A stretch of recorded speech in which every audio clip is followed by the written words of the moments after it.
So now I'm going to show you how to put the kit together. I've taken the kit out of the cart and I'm going to set this bag to the side. I'm going to assume that they've already got product iced and that I don't have to go and get ice. So I'm just going to set this to the side. If they didn't have ice, I would take the ice bucket out and fill it halfway full and go get product to start cooling down while I'm setting up the table. So I've got the bag. Okay, I'm going to bend over and squat down because that's the way I do it. You guys can do this however you want.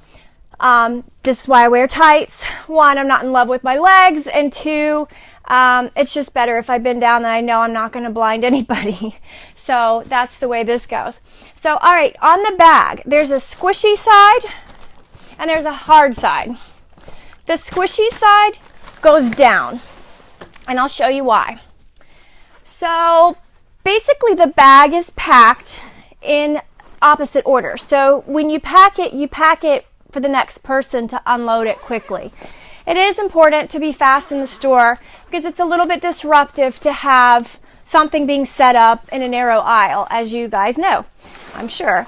All right, so this is how it goes. And the new bags that we have don't have this same kind of closed on the side thing. They actually open all the way like a suitcase. They're really good.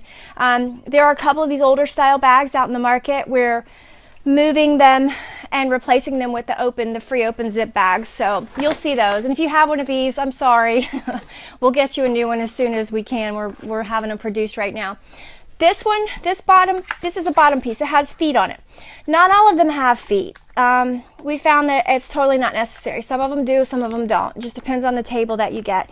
Each table is numbered and all of the pieces are numbered and they are a complete set. They come together and they stay together. So that's it. You put that down.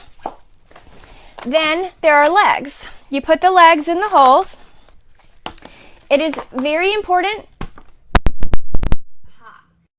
If the legs are all the way inside of the inserts, then the table will be wobbly because it won't be even.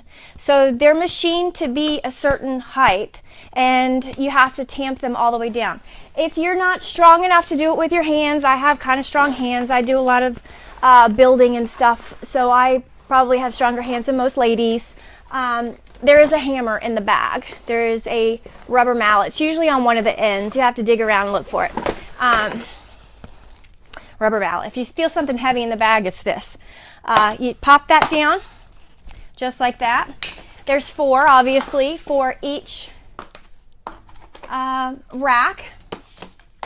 And I swear, once you do this, it's really easy. So pop, it's really, I have to get it down. It's a big deal, so pay attention to that. Next layer comes out and you set it on top. These are very light. They're not super strong. They look really durable. They're not. So don't, go crazy with the hammer knocking them around. They will break. We don't want that to happen because then they'll be sharp. So you line up all of the little tops. You'll feel it. It'll click in. Just like that, clicks in, sits in there, and then you can either, I just do this because I've been doing this and I just, or if you don't feel like it popped in, that one was all right. So the next one is kind of interesting because we do extra things here. We really do like to make it as fun as possible and create as much ambiance as we possibly can. It matters. Customers see it, they appreciate it, they feel it. So we add lights to our presentation. And practical lights that do nothing except create ambiance and a little permanently affixed ties on the left. When they burn out, send you new ones. They don't last forever. Make sure that these go on the outside, like they both are on the long way. If you put them both over here, only one of them is going to show because the way the table comes together, this is the front of the table. And if you do it backwards, you can move it around. It's no big deal. So basically, that's it. It's pretty simple to put together. All right, I'm missing a leg in here. One of my legs rolled out. There he goes. All right. So you put the legs in. I'm going to tap these, make sure they're all in there. We Add lights on the top of the table. Not all of the tables have lights. Most of them do. This is our deluxe table, so it has all the bells and whistles and fun stuff. There's a little button right here. I don't know if you can see, I'm pointing right here, and the lights come on, just like that. You set this on top, same as the others. They slide right down into the little hole. You'll feel it, it'll click in. And once they're all clicked in, then you can tamp them. Put your weight on it. To you. Hammer. Some people don't. Either way, it helps you in to get the job done. So next piece is actually the table cover. So somebody folded this one really nicely. I'm not as good at folding these as I should be. If they're not folded flat, it makes the kit hard to close. So it's a good idea to go through and look at the way that they're folded and try to mimic that as best you can. So basically, see that piece right there? This piece, that's the front. And the part either with a zipper or with the V in the back. Most of them have a zipper. This one does not yet. It will be going back to the seamstress to get a zipper before it goes out for permanent use. You may get one this weekend that has no zipper on it. It's temporary. It's coming back to get the zipper. We just didn't have a durable enough zipper when we made these, but we found one. So all of our covers are going to be outfitted with a zipper because it makes it so much easier to put together. So basically, you just take this and slide it down. I turned the lights on because it's easier to turn the lights on before you put the cover on the high top tasting table. Now the table is great. It creates an environment where we are creating an expectation for a transaction. It's a high top table. The width and depth of it create like a transactional window. People know something's going to happen here. It's not a low top conversational kind of table. It's like, oh, this is a business deal that's about to take place. It creates that kind of podium-esque kind of a thing. People know when they come up that you have something cool to offer because it looks really great. The lights help to soften it and make it more inviting and festive. And speaking of festive, I always wear bright colors with my black. My basic uniform is black, but I always try to find something, either earrings or crazy lipstick, or I like to have some kind of scarf or tie on. So, you know, feel free, ladies, embellish a little bit. Make yourselves fun while we're doing this. You know, the black is very clean and sophisticated, which is great, but bring your personality in. It's okay to do that. So basically what I'm doing here is I'm pulling down the edges of this to make sure that it goes all the way down, because it will catch. There's little rings on the edge of the, on the counter, on the shelving. So that's that. Now, the last piece that's in here is this piece. And this is the tabletop. Not all of the kits have this, and some of them have different bags that they go in. And this one could use a wipe down. I wiped it down with something that obviously didn't have enough Windex on it. Feel free to bring Windex wipes with you to the job. I carry some. I like my station to be really clean. It's a little investment, but it's worth it if everything looks nice and clean. Sometimes you'll get a table that wasn't properly cleaned before it was put away. Let us know, because we frown on that. If the table goes away dirty and it has sticky sweet wine on it, bugs will get on it. So let us know if you get a dirty pack. That means the person who used it before you didn't pack it properly, and we need to let them know. So I know you all will pack yours properly because nobody likes bugs. But it does happen occasionally. People are in a hurry and they think it's clean. Because I actually cleaned this and thought it was clean, and apparently it's got a pretty good film on it. But it's not sticky, it's just dusty. And then you take this pieces. This was what the cover was in.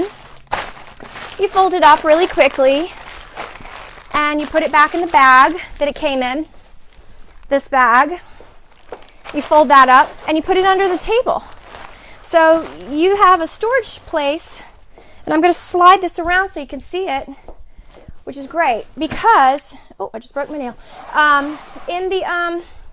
In the store environment, you're dealing with the public, and not everybody in the public is looking out for your stuff. Some people will take your stuff. So here, I don't know if you can see this, but you lift this flap and you have a nice storage space.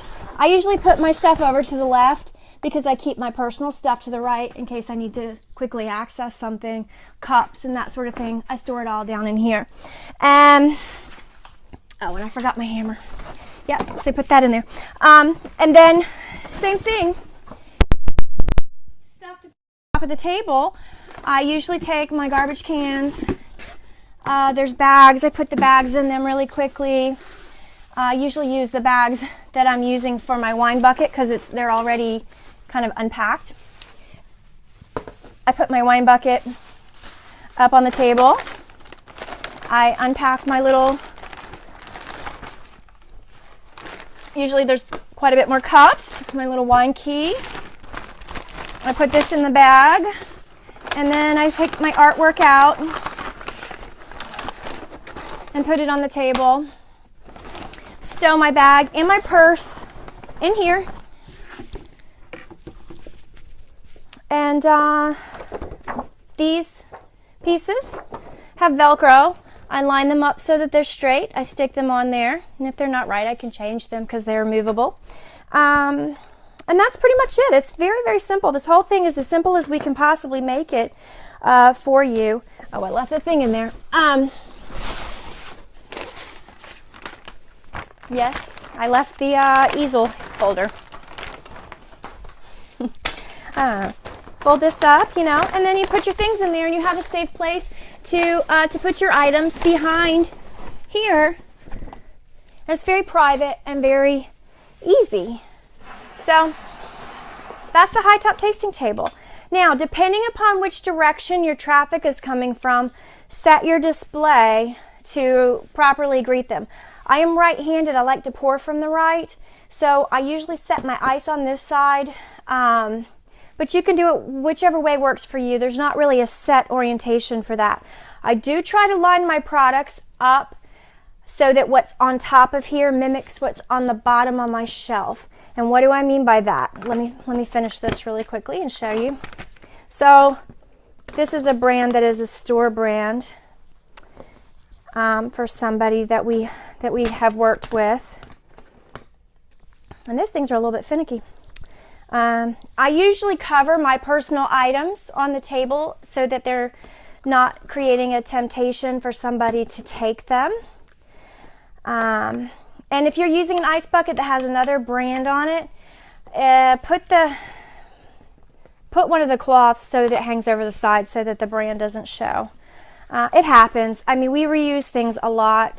I'm a very kind of green-oriented, green-minded person, and if I can try to recycle something, especially something like this, I definitely do.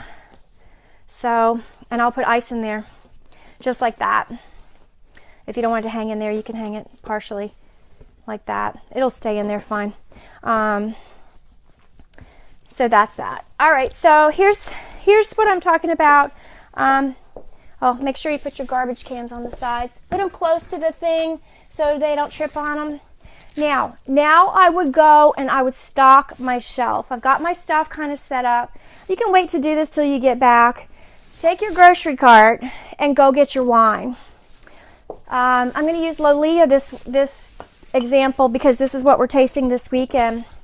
Go get enough wine to put 3 across, 3 deep. So if you've got 2 different varieties, put 3 across, 3 deep of each one. I only have the red bottles here just for the props, but they have a red, a white, and a sparkling. So for them, I could probably fit 2 white sangrias and 2 of the sparkling in the middle, but 3 deep. So I try to do 2, 2, and 2, or just 3 all the way deep and 3 all the way deep. So it fits all the way across. I think you can fit 9 bottles across. And then you set them in, and then when your customers are coming, they can actually take the wine right off of the shelf in front of you. That's why we go through the extra hassle of putting together something as slightly industrial as the rack that's underneath this very sophisticated looking table. It functions. It's not just that it looks great and it's sparkly and all of those things. It actually holds almost 200 pounds of wine. And that's a big deal. It's a big deal for suppliers to make it as easy as possible for their customers to come in and get the wine. So that's it. Really, it's very, very simple. You put your cups behind your ice bucket. I always put a couple of bottles up on the table. There are still people who want to take bottles directly off the table, and you just go down here, you restock it, and when you get a break, and you pull everything forward when someone takes something, but when you get a break, you go restock from the display. Now, I will say this, when you're restocking from a display, if you've got an empty box, look under the things, because the sales guys, sometimes they empty the boxes. If there isn't something to support the wine on top, the wine will fall. So always make sure that you at least have a bottle like on the corners and one in the middle, or at least some in the middle, so that it's kind of stable. You'll be able to gauge that. If you have any questions, ask the category manager or the store manager or whoever's close to you. Say, hey, that display is not steady. I'm really busy. I don't have time to merchandise, because truthfully, that's not our job to merchandise. But we end up doing a little bit of it as we take wine and reshuffle wine. Always be mindful of your environment. Glass breaks. It is fragile. Clearly, we all know this. You're moving equipment around. You might be next to a shelf with thousands, if not hundreds of thousands of dollars worth of wine on it. Always be mindful of your surroundings. Your ice buckets. If they are wet, or if there's dripping or anything on the floor, clean it up. Even if it's somebody else's mess, if wine breaks, whatever's on the floor, slip and falls are a big, big problem in grocery stores, because the floors are slick to keep them clean and pretty and germ-free and all of the other things, but they make a terrible environment when they're wet.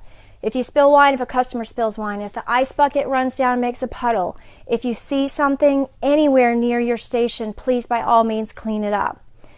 It's okay to bend down and clean up something off the floor. It won't make you look somehow inferior or something like that.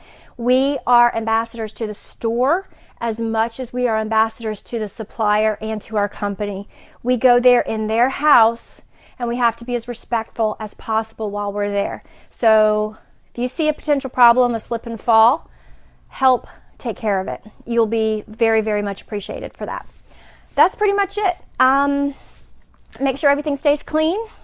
And then the next module, we're going to talk about sales, because there is some technique to the way that we do things. So this is the CPI high top tasting table, the transactional window.